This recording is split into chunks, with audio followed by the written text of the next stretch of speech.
Islam is not just a death cult, not just a sexual sex cult. It is also a pedophilia sex cult. We're dealing with some very serious issue right now. What's pedophilic about Islam? Well, if you want to get married to someone who hasn't had menstruation yet, which is a baby, a child, and you dare even to go on to talk about divorcing her, this is not just a pedophilia ring. This is an extremely abusive pedophilia ring. Hey guys, welcome back to the channel. Today I've stumbled across this video where a Christian apologist is confronting Muslims about a specific verse in the Quran that talks about divorce waiting periods for women who have not yet menstruated. And what happens next is absolutely wild because the Muslims try every possible defense to avoid admitting what the text actually says, from denying basic biology to claiming that human development worked differently 1400 years ago. This gets incredibly intense, and you are going to see a father get asked a question about his own daughter that completely changes the tone of the entire debate, so make sure you watch until the end.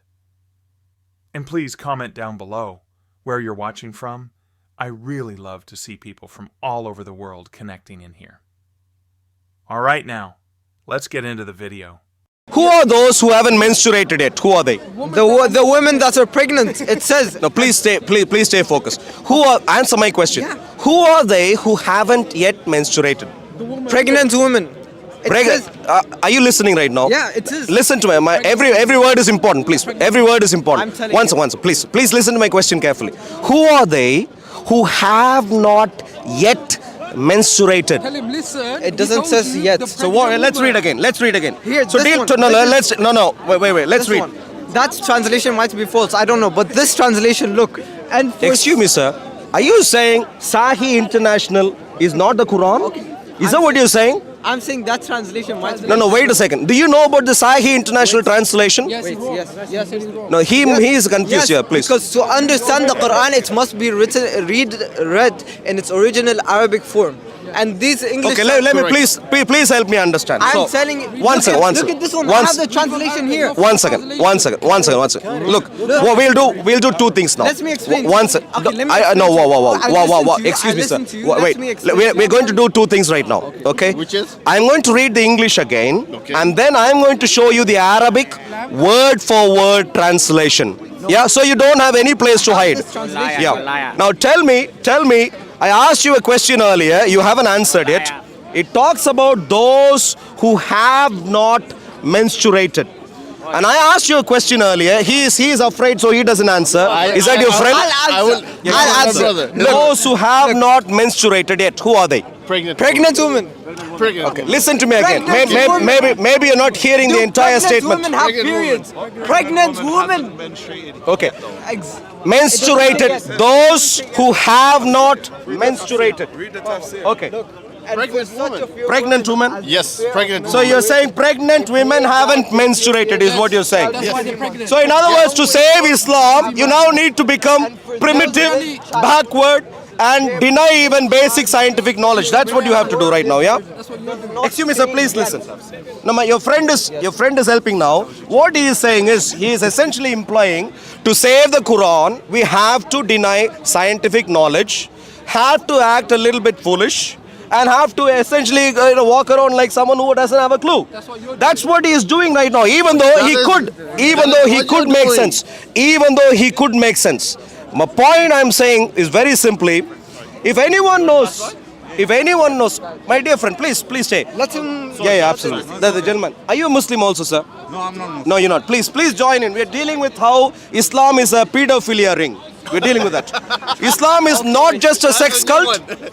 No, this is serious. Islam is not just a death cult, not just a sexual sex cult. It is also a pedophilia sex cult. We're dealing with some very serious issue right now. What's pedophilic about Islam? Well, if you want to get married to someone who hasn't had menstruation yet, which is a baby, a child, and you dare even to go on to talk about divorcing her, this is not just a pedophilia ring. This is an extremely abusive pedophilia ring. Give me an example of someone marrying a prepubescent child. Well, do you really need an example? Are you Give me an serious? example. Good Give me an voice. example. How about thinking about someone who married a 6-year-old? In Arabic society, you don't see these things happening. In Arabic, who was Muhammad then? Was he Arabic or was he French? Okay, so this is where the theological debate becomes absolutely intense, because you can see the exact moment when the Muslim defender realizes he has nowhere left to hide. The Christian apologist is not letting up, and he is going straight for the core issue by challenging the translation itself. When he asks the guy, "Are you saying Sahih International is not the Quran?" That question is brutal, because Sahih International is one of the most widely accepted English translations of the Quran used by Muslims worldwide. So, the moment you try to dismiss it as inaccurate, you are basically admitting that even mainstream Islamic scholarship is unreliable, which creates a whole new problem for your argument. But here is what really gets me. The Muslim tries to escape by claiming that maybe the translation is wrong. And the apologist immediately shuts that down by saying he is going to show both the English and the Arabic word-for-word translation. That is checkmate right there, because now there is literally no escape route. You cannot hide behind language barriers anymore. You cannot claim mistranslation. The text says what it says. And then we get to one of the most absurd moments I have ever seen in a theological debate. The Muslim defender actually tries to argue that pregnant women have not menstruated yet. Let me repeat that. Pregnant women have not menstruated. The apologist exposes this by saying, so, in other words, to save Islam, you now need to become primitive backward and deny even basic scientific knowledge. And that is exactly what is happening here. To defend this verse, this person has to reject basic human biology. Every single person watching this knows that you cannot get pregnant without having gone through puberty and menstruation first. That is how the human body works. But because the Quran explicitly mentions women who have not menstruated in a verse about divorce, which means they were married in the first place, this guy has to twist himself into intellectual knots and pretend that science does not exist. This is not just about theology anymore. This is about what people are willing to sacrifice to defend their worldview. And what we are seeing here is someone willing to sacrifice logic, science, and basic common sense just to avoid admitting what the text actually says. That tells you everything you need to know about how desperate the defense has become. Now, the apologist makes a very strong statement about what this represents from a theological perspective. He is pointing out that when religious texts provide detailed instructions for practices involving prepubescent individuals, there are serious moral questions that need to be addressed. And the fact that the Muslim defenders cannot even deny it without looking foolish tells you how challenging this position really is to defend from a modern ethical standpoint. And then we get to the historical question about Muhammad and Aisha. Was Muhammad an Arab? Was he part of Arabic society? Did he get married to a 6-year-old? He did. The Muslims in this conversation eventually have to admit it because it is recorded in their own hadith collections. This is not some outsider making stuff up. This is Islamic source material. And once you admit that the founder of your religion engaged in this practice when he was in his 50s, you have a massive moral problem on your hands that no amount of historical context can explain away from a contemporary ethical perspective. I'm saying in current society, do you see... No, wait. Was Muhammad an Arab? Yes. Was he part of the Arabic society? Okay, yeah. Did he get married to a 6-year-old? He didn't. It was He a did not. 9-year-old. Okay, that's Okay, fine. No. he knows that- You would deny the obvious. So, Let me- my dear friends, how Brother, many? Let me reply to you. Yeah, Let me reply to okay, you. now. Okay. You're saying it's a. Okay. Please. Okay. You have the right to reply because we're dealing with a serious problem.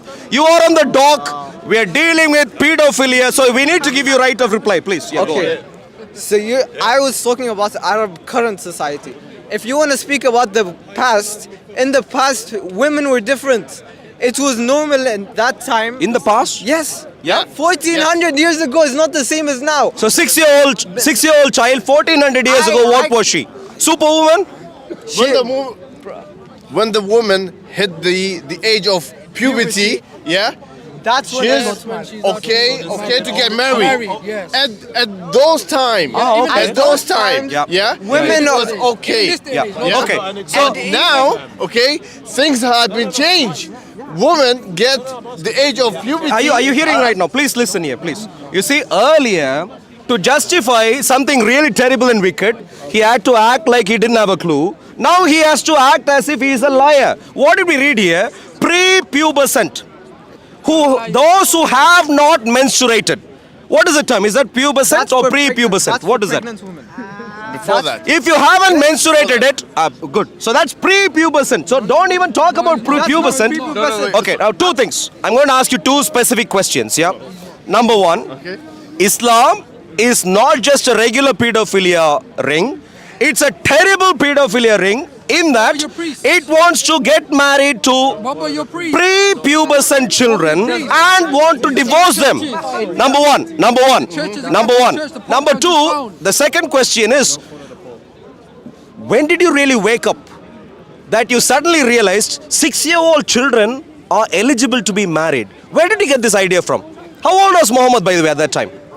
I have no idea because But you're a Muslim, you're yeah, I'm a Muslim. Yes. Okay. So I- look, he is looking at you. He is trying to see I if you don't- can help. Okay, wait, Look at him.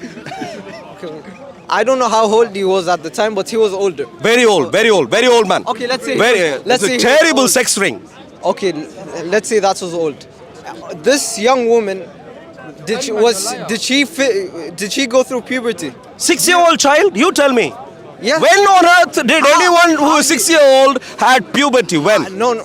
Exactly, Long so how time do you ago. Look. How do you know the biological state of women back Okay, then? let me ask you. It's different. Let me ask you. It's not the same Let now. me ask you. How old are you? 17. You are 17, yeah? Yeah. When you were 6-year-old, what did you want to do?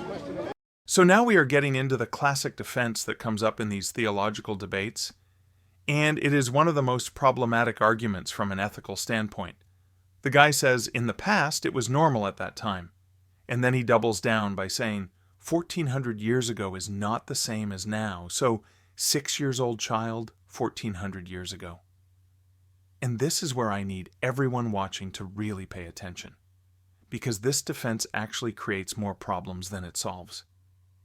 First of all, if your religious figure is supposed to be the perfect moral example for all time, then his actions should be defensible in any time period from an ethical standpoint. That is the whole point of calling someone the perfect model of human behavior.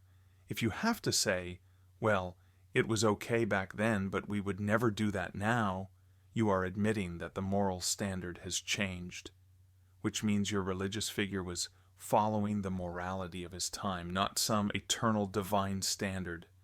You just undermined your own theological framework. But here is the part that absolutely blows my mind from a scientific perspective. This person is trying to suggest that 6-year-old girls 1400 years ago were somehow biologically different than 6-year-old girls today.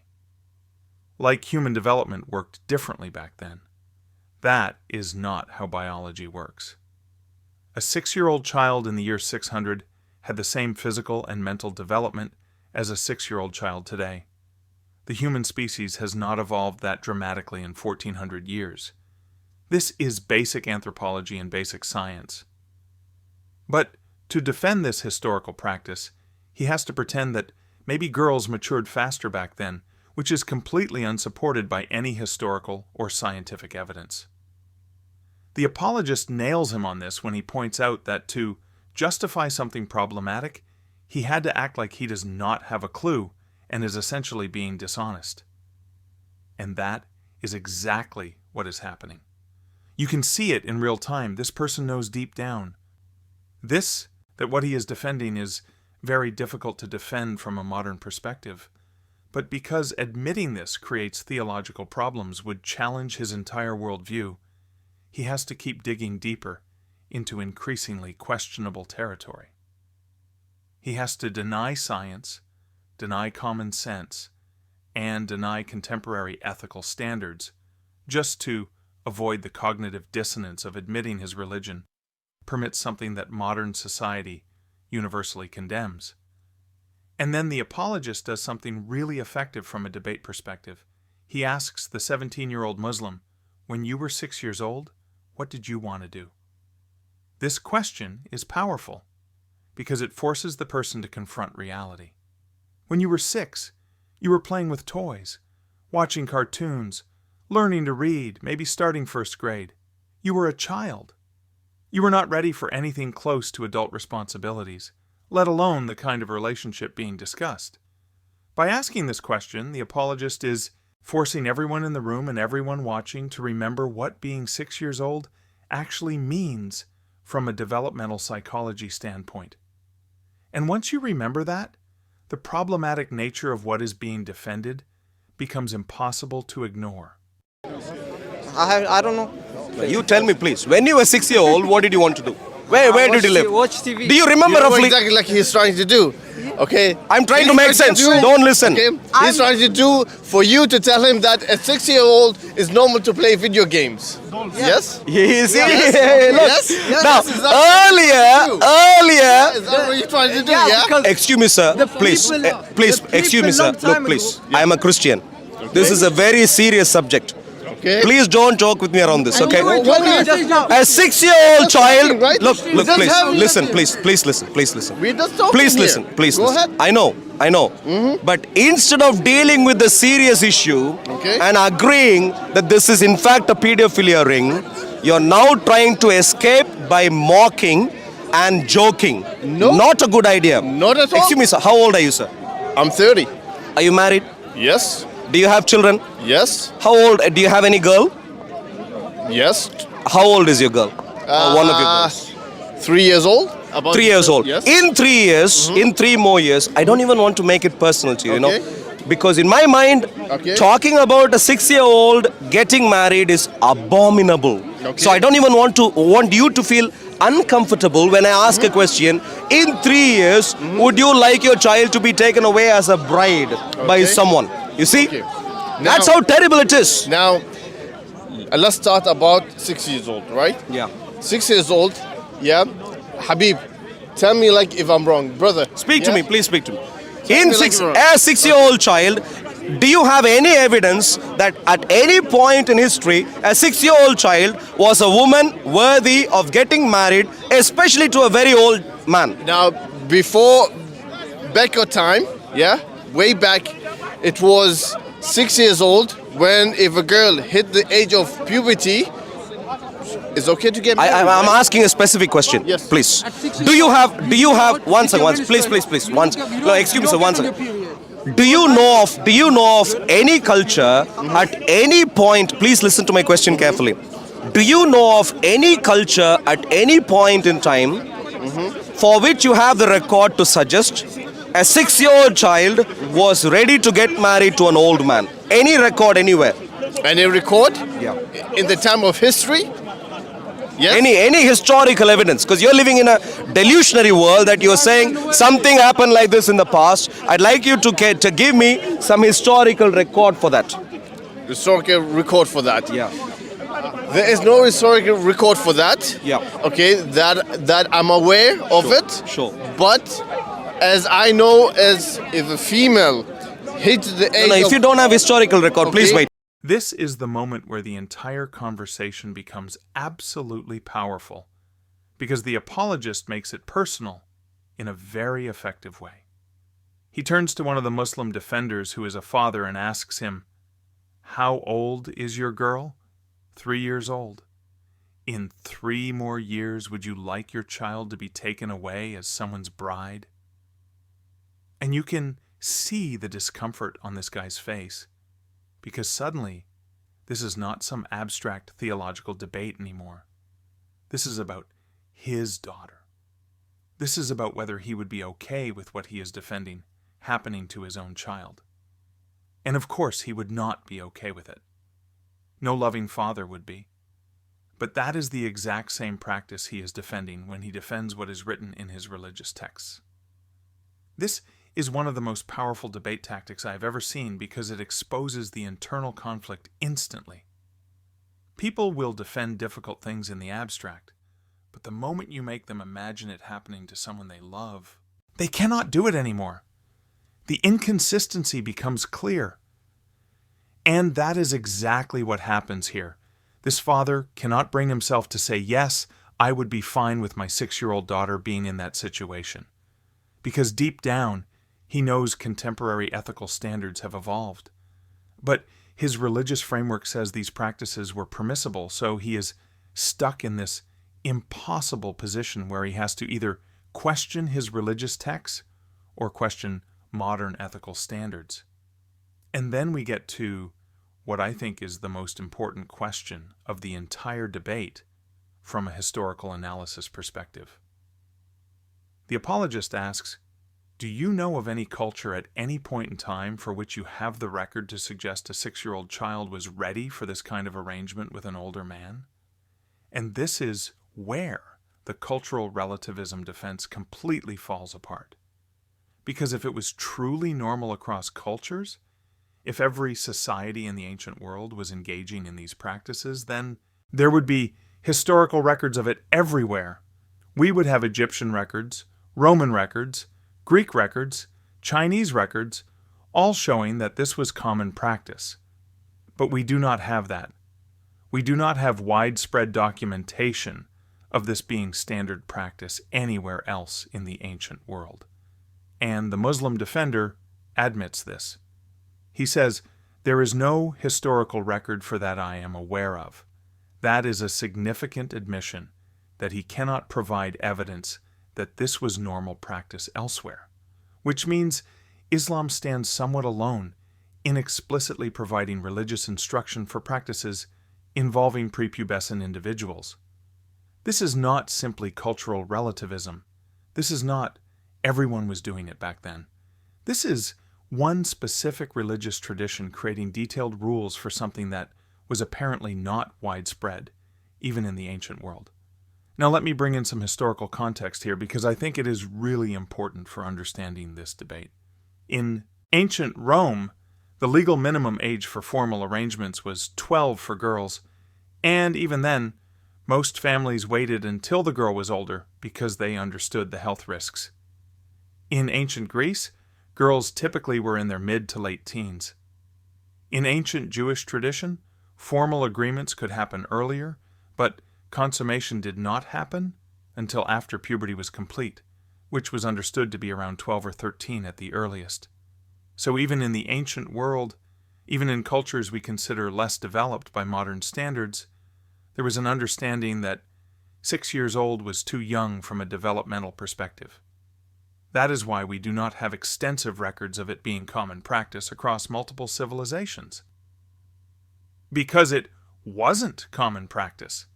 The fact that Islamic texts provide explicit rules for these situations, and the fact that the founder of Islam engaged in this practice according to Islamic sources themselves, makes this a unique theological challenge for Muslims.